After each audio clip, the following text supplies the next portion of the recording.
No crossing in it, no botryoides. And then its habit. It's a single leader, so it's a good strong tree in the fact that it's not a twin leader. Its only problem is its branch collars are a bit swollen, which is my favourite ARB term, summer branch drop. Real scientific, but it's a true thing, or autumn drop. It's been changed a lot and a lot of studies have gone into it. They think it's mainly to do with humidity is why they throw them. It's when they throw them. And obviously loading of water and can't hold on to it anymore.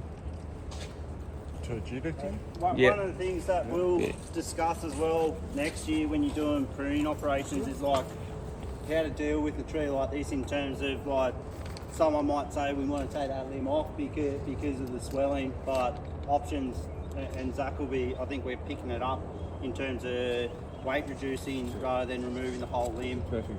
And then even cable bracing, like maybe not necessarily on this one, but the one to the rear that as it goes up becomes co-dominant, like cable bracing just to mutually support each leader.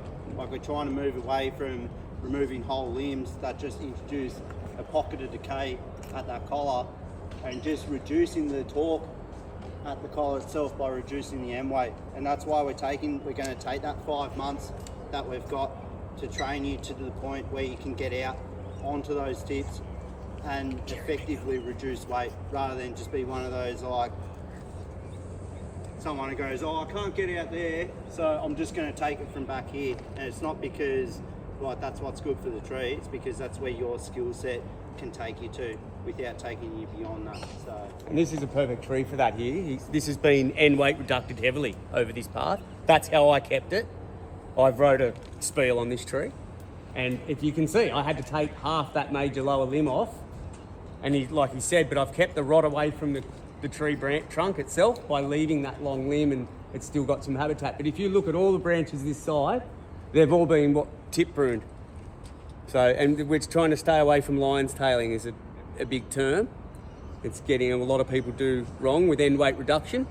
People tend to think it's a hard end weight reduction is probably the hardest pruning that I've undergone learning in the last 10 years to get it right. And there's a lot of people with a lot of different ideas, and they're not wrong and they're not right. Maintaining form.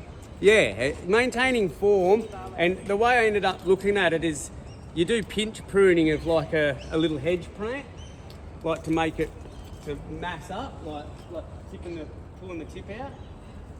That's what we really need done, but in a big tree, and it's a skill. It is a skill, and like you said, actually doing it and climbing and doing it's one of the most difficult parts of climbing. It's a really hard one to do. I didn't do this climbing.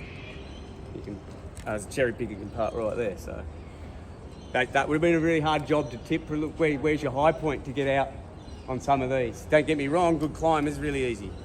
Kurt, who will turn up, what he's been doing for me in the last couple of weeks, I'll take you to a Nikolai actually, that he's done the exact same thing we did last week. We've end weight reducted over a children's playground. So a prime example of that. So anyway, back to just locking in a couple of trees today. Sydney blue gum. Saligna, 1 metre stock, smooth bark all the way out, generally grey with a little bit of white. So it's when I was talking about Grandis, it's its brother tree.